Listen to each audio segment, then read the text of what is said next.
오늘 말씀 제목이 이 땅에 남겨진 하나님 나라의 백성의 삶입니다. 근데 여러분들은 이미 다 살고 계시더라고요. 여기 한쪽에 있는 이 문구죠. 천국을 누리고 하나님 나라를 확장하는 삶을 사시는 여러분들을 뵙게 돼서 개인적으로 너무 감사합니다. 코로나 팬데믹 기간 한국 교회가 여러 가지 어려운 상황 가운데서도 이 2년여의 시간을 잘 견뎌오시는 것들을 저희들이 선교 현장에서 들을 때마다 한없는 기쁨이고 격려고 그리고 위로였습니다. 저희들이 사역하는 불가리아 동유럽만 해도 코로나 팬데믹으로 인하여서 너무 많은 사람들이 희생을 당했습니다. 지금도 그 과정 중에 있습니다. 이 코로나 팬데믹을 지나면서 우리 모두는 우리가 알아왔고 믿어왔던 신앙의 뿌리부터 재점검하는 시간들이 누구든지 있었을 것 같습니다. 이 땅에 하나님께서 왜 이런 것들을 허락하셨을까? 왜 코로나라는 걸 허락하셔서 이렇게 고통을 당하고 이렇게 어려운 상황에 처하게 될까? 아무래도 저희들이 동양계 옷을 입고 있잖아요. 저희들이 옷 입고 있는 지금 오늘 입고 온 옷은 불가리아 전통 의상이긴 하지만 우리의 외모는 동양인이잖아요. 코로나가 터지고 그것이 중국에서 시작되었다는 얘기가 들리기 시작하면서 불가리아 내에서 우리가 사역하는 모든 상황들이 쉽지 않은 상황으로 전개가 됐습니다. 동양인들을 바라보면 그것 자체가 불쾌한 마음이 들고 그것 자체가 뭔가 화를 일으키는 그런 경험들을 하게 됐습니다. 초창기 때 하나님 나라의 백성의 삶을 살아야 하는 우리 선교사들부터 그들에게 뭔가 위로와 격려가 되어야 했음에도 불구하고 몇몇 선교사님들, 몇몇 교회들, 몇몇 목회자님들로 인해서 많은 세상 사람들이 교회에 대해서 실망하고 돌아서는 것들을 경험했습니다. 아마 이 일은 한국에서도 동일하게 일어난 걸로 알고 있습니다. 그 교회들이 무엇을 놓쳤기에 그런 일로 치부되었을까요? 현장에 있는 선교사들은 애가 탔습니다. 왜냐하면 한국에서 들려오는 소식, 불가리아에서 들려오는 교회 소식 들을 때마다 어찌할 바를 모르는 그런 애끓음이 있었습니다. 아마 우리 하늘누림교회 성도님들도 동일하셨을 거라고 생각이 됩니다. 이 마스크라도 쓰고 이 예배당에서 예배할 수 있는 기쁨을 얻기까지 이것이 당연한 것이 아니다는 것을 우리가 경험할 때까지 참 많은 시간을 인내했던 시간들이 있었을 것입니다. 그렇게 견뎌주셔서 정말 감사합니다. 불가리아에서 10년차 선교를 하다 보니까 오늘 사도 바울의 이 고백, 빌립보 교회에 했던 빌립보서 3장 7절에서 12절에 있는 이 말씀의 고백은 사도 바울이 우리가 익히 아는 다메섹 도상에서 예수님을 극적으로 만나고 예수를 믿는 자들을 쳐 죽이는 삶에서 이제는 자신이 예수가 만왕의 왕이라고 고백하고 그것을 전하기 위해서 그 험지를 마다하지 않고 복음을 증거하러 다니는 그 삶의 변화의 현장에서 목도한 고백이기도 합니다. 예수를 아는 지식이 가장 고상하다고 표현하고 있습니다. 다메섹 도상에서의 바울은 그때 당시에는 사울이었죠. 사울이 예수님을 만나고 난 이후에 그 전에까지 자기가 살아왔던 인생이 있잖아요. 예수 믿는 자들을 이렇게 곤경에 처하게 한 철저히 유대인적인 삶을 살았던 그 삶을 후회하면서 바로 전도자로의 삶을 살 수가 없었습니다. 그래서 지금의 시리아와 터키 그 국경 근간에 있는 도시 이름이 다소라는 도시가 있습니다. 거기는 사도 바울의 고향이기도 한데요. 그 고향으로 내려갔습니다. 이제는 다 잃어버린 듯한 삶을 살았습니다. 그전에는 유대인으로서 자기가 누렸던, 자기가 취했던 모든 지위와 위치를 다 잃어버리고 이제는 내가 어떠한 삶을 살아야 할지 모르고 하나님 앞에 묻는 시절을 그 시절에 보냈습니다. 고향으로 돌아갔지만 마치 예수님이 고향에서 환영받지 못했던 것처럼 다소에서 바울은 철저하게 위선자적인 삶을 산 사람으로 내몰렸습니다. 외로운 삶에 내몰렸습니다. 왜냐하면 고향 사람들은 이미 사울이 어떠한 삶을 살았는지 다 알고 있었습니다. 그렇기 때문에 저 사람이 개심했다고 해도 믿지를 않았습니다. 그럴 때 처음에는 화도 났겠고 처음에는 분통도 났겠죠. 그런데 어느 시간 되니까 그 모든 것들이 다 이해가 되고 누그러지는 겁니다. 누그러질 수 있었던 것은 예수를 아는 지식이 가장 고상하다는 그 고백에서 비롯된 것입니다. 예수가 이 땅에 온 이유가 자기 머릿속이 아닌 자기 삶 전 영역에서 받아들여졌을 때 비로소 예수를 아는 지식이 가장 고상하다고 고백할 수 있었던 것입니다.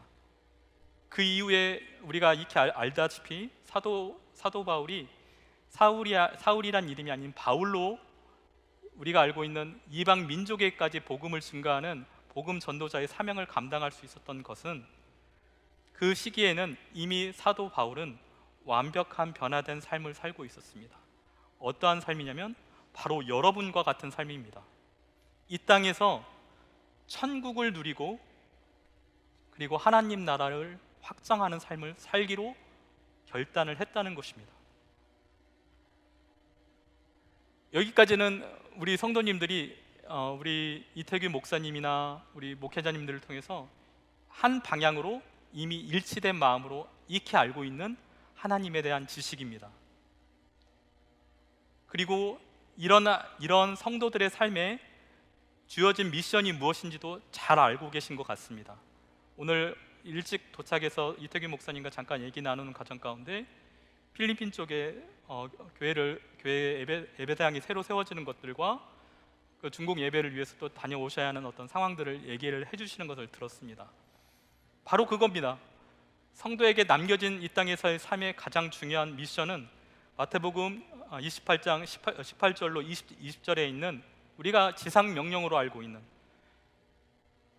예수님의 부탁, 너희는 가서 모든 족속으로 제자를 삼아 아버지와 아들과 성령의 이름으로 세례를 주고 내가 내게 분부한 모든 것을 가르쳐 지키게 하라. 내가 내게 분부한 모든 것은 사도 바울이 발견한 예수를 아는 지식이 가장 고상한 것과 다 있습니다. 내가 내게 분부한 모든 것이 무엇이었을까요? 히브리서에는 이렇게 나와 있습니다. 하나님 나라의 백성의 삶의 정점은 바로 화평케 하는 자라는 뜻입니다. 화평케 하는 자가 하나님 나라의 백성의 삶의 본질인 것입니다. 화평케 한다는 그 표현 안에는 히브리적인 표현이 아니라 헬라적인 표현에는 어떤 단어가 쓰였냐면 두 가지 중의적인 의미가 있습니다. 하나는 사람과 사람 사이의 화평함을 얘기하는 겁니다. 내 이웃과 화평하는 것이죠. 내 가족과 화평하는 것이죠. 또 다른 하나는 하나님과 사람 사이를 이어주는 것을 얘기합니다. 그렇기 때문에 십자가적인 의미가 있죠. 삶의 본질도 이제 이해했습니다. 하나님 나라의 백성의 삶, 이 땅에서 시작된 하나님 나라의 성도의 삶은 그런 것이구나 라고 고개가 끄덕여집니다. 그런데 오늘 제가 정작 나누고 싶은 핵심은 거기에 한 가지를 더하고 싶은 내용이 있습니다. 혹시 그 말씀 좀 띄워주시겠습니까? 갈라디아서 말씀 제가 읽어드리겠습니다. 갈라디아서 5장 13절입니다. 형제들아 너희가 자유를 위하여 부르심을 입었으나 그러나 그 자유로 육체의 기회를 삼지 말고 오직 사랑으로 서로 종노릇하라. 우리가 구원받았습니다. 이 땅에서의 미션이 확실합니다. 그리고 믿음이라는 본질이 주님 오시는 그날까지 그 여정 가운데 철저하게 드러나야 한다고 배웠지, 단지 한 번 믿음으로 내가 구원받은 것으로 끝난 것이 아니라는 거 우리가 알고 있습니다. 그런데 우리의 삶의 윤리관이 정립이 돼 있지 않으면 우리는 계속해서 충돌합니다. 계속해서 세상 사람들에게 거친 돌이 됩니다. 이게 무슨 말일까 싶으시죠? 교회 안에서 내가 하나님 나라의 백성의 삶을 발견하고 여기서 잘 살아가고 있고 내가 아는 가족과 친지들에게는 그런 삶을 살지언정 우리 전체 이웃과 전체 얄방을 향하여서 우리가 그런 마음에 어떠한 윤리적인 책임을 갖지 않는다면 우리는 세상 사람들에게 거친 돌이 됩니다. 우리가 이미 코로나 팬데믹 기간에 많이 경험을 했습니다. 뉴스로 많이 접했습니다. 불가리아에서도 동일한 사건들이 많이 있었습니다. 한 예를 들면 이렇습니다. 코로나 초기 많은 사람들이 고통당하고 희생을 당하고 있는 상황 가운데서 몇몇 신유의 은사를 가진 목회자들이 모여서 이 코로나도 신유 집회를 통하여서 이길 수 있다, 이게 해서 그 작은 나라, 인구 700만도 안 되는 나라에서 성도들이 모여서 신유 집회를 했습니다. 어떻게 됐을까요? 여러분들이 상상한 그 일들이 일어났습니다. 집단 감염이 발생을 했고 많은 교회로 퍼졌습니다. 몇몇 목회자들, 불가리아에 있는 1%의 개신교가 채 안 됩니다. 그 교회들 중에 약 60%만이 말씀을 전해주는 목회자가 있습니다. 40% 교회는 목회자가 없어서 공동화되어 있는 상황에서 기도회 정도의 모임을 하고 있습니다. 그런데도 불구하고 그 엄중한 시기에 모이지 못하게 하는 법적인 근거가 있던 시기였거든요. 그런데 5명의 목회자가 모여서 기도회를 했습니다. 감염이 되었습니다. 4분이 돌아가셨습니다.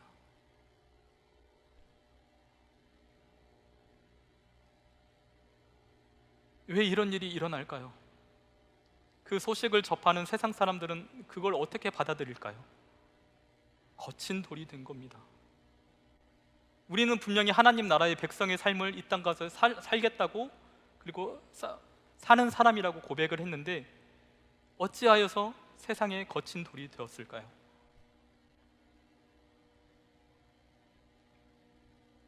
사도 바울은 예수를 위해서, 하나님을 위해서, 하나님의 영광을 위해서 사는 사람이라고 고백했을 때 예수님을 깊이 만나지 않았을 때 어땠습니까? 예수를 믿는 자들을 잡아 죽이는 역할을 했습니다. 거친 돌이었죠. 거친 돌이었습니다.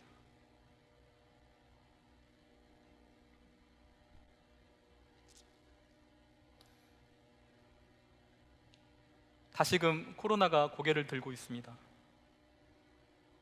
어쩌면 이렇게 다시 모여서 예배하는 것들이 당연하지 않는 시간을 또 보내야 할지 모르겠습니다. 그런데 이전과 우리가 달라져야 할 것이 한 가지 있습니다. 이 땅에서 내가 하나님 나라의 백성을 사는 삶, 그 신분적인 변화된 그런 높은 의식과 더불어서 종십을 말하고 싶습니다.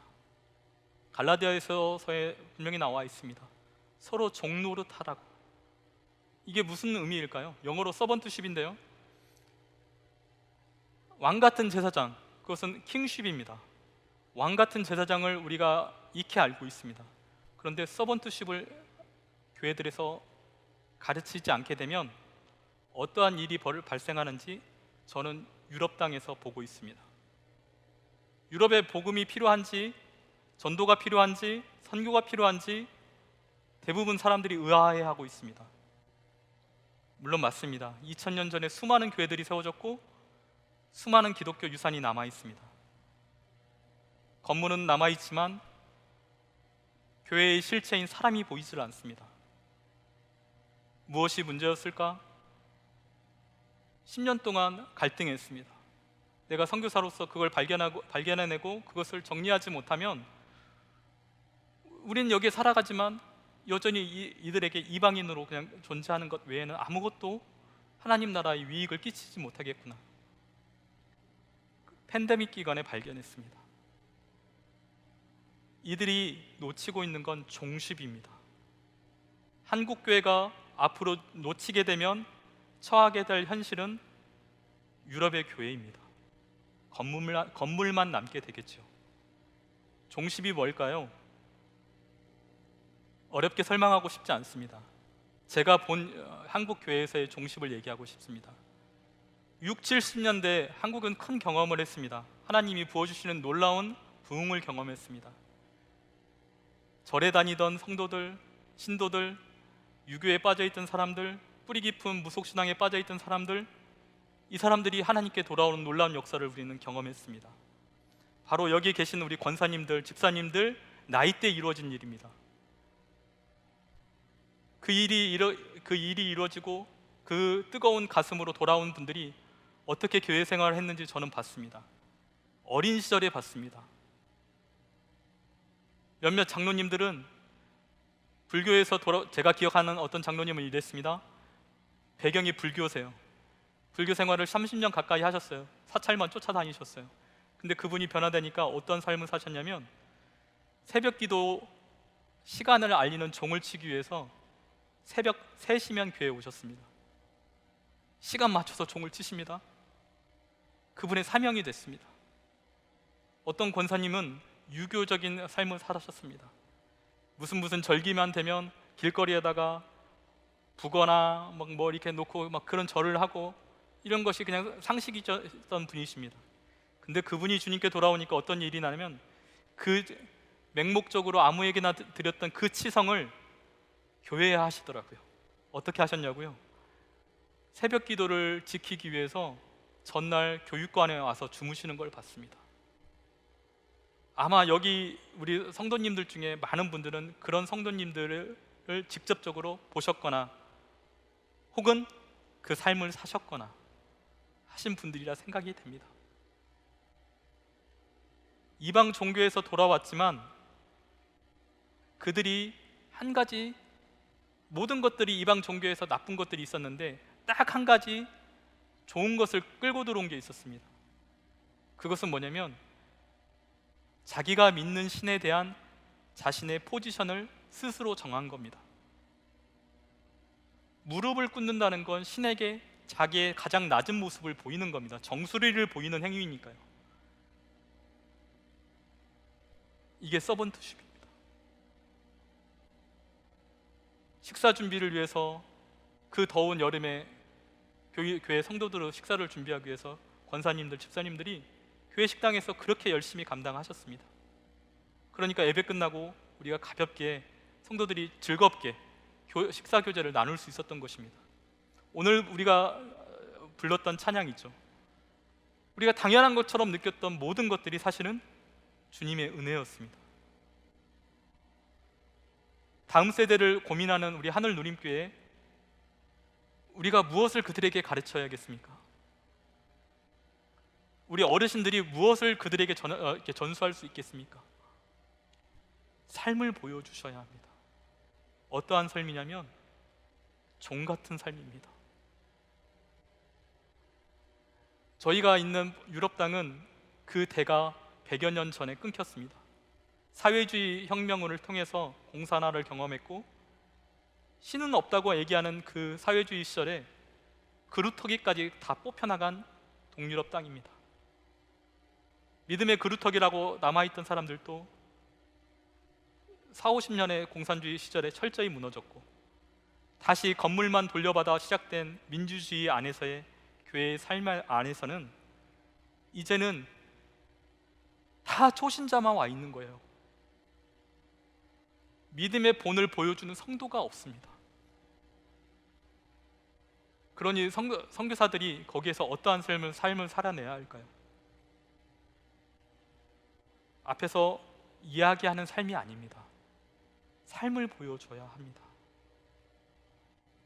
어떠한 삶이냐면 제일 먼저 교회에 와서 문을 열고 빗자루를 들고 청소를 하고 의자를 닦고 집기를 소독하고 성도들이 올 때까지 가장 쾌적한 환경을 만들어 두고 성도들이 올 시간쯤이 됐을 때는 다 준비된 모습으로 기꺼운 마음으로 안아주고 잘 왔다고 격려해주고 온 것만 해도 잘했다고. 예배 끝나고 나면 그 기숙사촌에 있는 아이들이니까 얼마나 배고파요. 지방에서 올라와서 대학교 공부해야 하는 친구들이 있니? 얼마나 배고파요. 주일날 가정식 같이 밥을 준비해서 먹입니다. 처음에는 좋았죠. 밥을 얻어 먹을 때는 우리 청년들이. 그런데 그거 아시죠? 우리 성도님들, 공짜 밥이 계속되면은 의문이 생깁니다. 내가 이렇게 얻어 먹어도 되나? 6개월 만에 설거지하는 형제가 나왔습니다. 이건 놀라운 변화예요. 왜냐하면 그들에게는 그들이 옷 입고 있는 철저한 옷은 포스트 모더니즘으로 해서 개인주의예요. 철저히 내 거 외에는 관심이 없어요. 다른 사람이 무엇을 하는지 관심 없어요. 그런데 그 사람 중에서 설거지하는 사람이 나왔습니다. 그 뒤에는 음식을 같이 돕겠다고 나서는 자매들이 나왔고, 한 명씩 한 명씩 삶의 자세가 달라지더라고요. 1년 반 정도 되니까 세례를 받겠다고 하는 지체들이 나오더라고요. 지금 저희 교회 세례를 받는 형제들은 11조를 하는 형제가 있어요. 유럽에는 11조라는 걸 가르치기도 어렵고 그게 뭔지도 설명하기가 참 곤란해요. 왜냐하면 개인주의이기 때문에 내 주머니에 들어온 것은 내 유익인 거예요. 누구도 건드려서는 안 되는 거죠. 그런데 그들이 교회를 위해서, 하나님 나라를 위해서 11조를 합니다. 자기 봉급이 우리나라 돈으로 50만 원, 60만 원도 채 받지 못하는데 11조를 합니다. 감사 헌금을 합니다. 어떻게 이런 일이 가능할까요? 저는 그게 은혜라고 생각합니다. 한국 교회가 지금 그루터기 같이 남아 계시는 우리 어르신들과 우리 성도님들을 통해서 다음 세대가 꼭 봐야 하는 것은 이분들이 섬기는 그 섬김을 봐야 한다고 생각합니다. 주님 다시 오실 날까지 이 공동체와 하나님 나라가 계속해서 확장하려면 다음 세대가 반드시 봐야 할 것은 섬김입니다. 섬김이 사랑의 정점에 있습니다. 예수님이, 하나님 본체이신 예수님께서 동등됨을 취할 것으로 여기지 아니하시고 가장 천한 모습으로 이 땅에 내려오셔서 가장 추한 저와 여러분들의 죄를 담당하신 것입니다. 그게 섬김입니다. 내가 교회에서 섬기는데 좀 어려운 마음이 들 때가 있습니다. 나만 할 때 마치 마르다와 마리아에서 마르다 같은 심정이죠. 정말 선하게 일을 합니다. 교회에서. 그런데 상처를 받는 경우가 종종 있습니다. 왜 나만 이렇게 하고 있지? 저 사람도 내 손을 좀 잡아주고 같이 하면 좋을 텐데. 그런데 오늘부터 혹시라도 그런 상처를 받으신 성도님들이 있다면 생각을 바꿔주십시오. 나만 하고 있는 것 같은 그 현장에 예수님이 있을 뿐만 아니라 저와 같은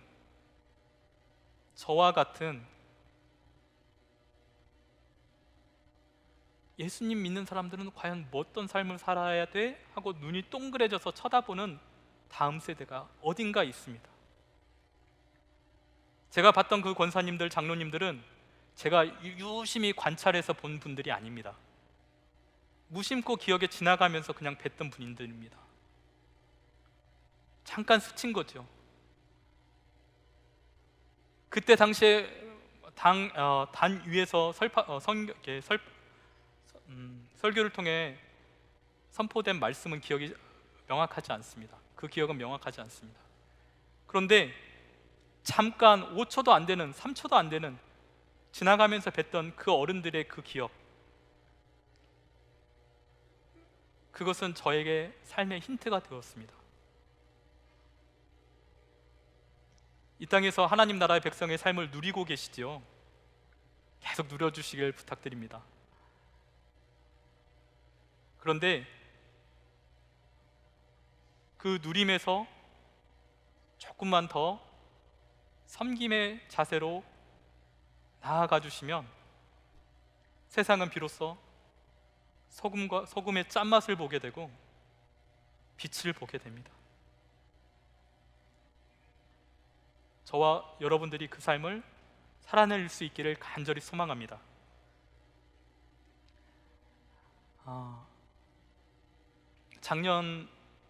작년인지 올해인지 기억이 가물가물한데요. 제가 한번 영상을 우리 하늘누림 교회를 통해서 이렇게 보내드린 적이 있습니다. 코로나로 하루에 300~400명씩 이렇게 죽어나가는 상황들이 되고, 묘지에 묘자리가 없어서 정말 차량들이 정말 한량없이 밀려있는 상황들을 경험하면서 어디도 안전한 느낌이 없을 그때 이태기 목사님이 영상을 하나 보내주시면 좋겠습니다. 어떤 영상이 주제로 하면 좋을까요? 했더니 감사래요. 진짜 감사했어요. 제 마음의 상황은 조임이 오는 정도가 마치 심장을 조이는 듯한 그런 압박감이 계속 되던 시기에 목사님이 화제를 던져주시는데 감사하래요. 감사한 걸 좀 보내주시래요. 온라인 수업하는 딸을 집에 남겨놓고 차 타고 나와서 한쪽에서 영상을 녹화하는데, 감사를 짜내야 하잖아요. 이제 하나님 앞에, 하나님 저 감사한 걸 다 떠오르게 해주세요. 하나님 떠오르게 해주세요. 기도를 무진장 했어요. 근데 입이 안 떨어지는 거예요. 시험 들라고 드리는 말씀이 아니에요. 솔직한 저의 심정이에요. 내 주변에 있는 사람들이 너무 아파하고 너무 무분별하게 마스크 없이 돌아다니고 이런 것들을 보니까 너무 마음이 지쳐있던 상황이라 감사가 입에서 안 떨어지는데, 그때 훈련했어요. 그때 순종했어요. 감사합니다. 이래서 감사합니다. 저래서 감사합니다. 억지스럽게 시작된 감사가 감사 고백을 하는데 눈물이 흐르더라고요. 정신없이. 진짜 감사했습니다. 우리 하늘누림 교회 성도님들은 그렇게 지금 하나님께서 귀하게 사용하고 계세요.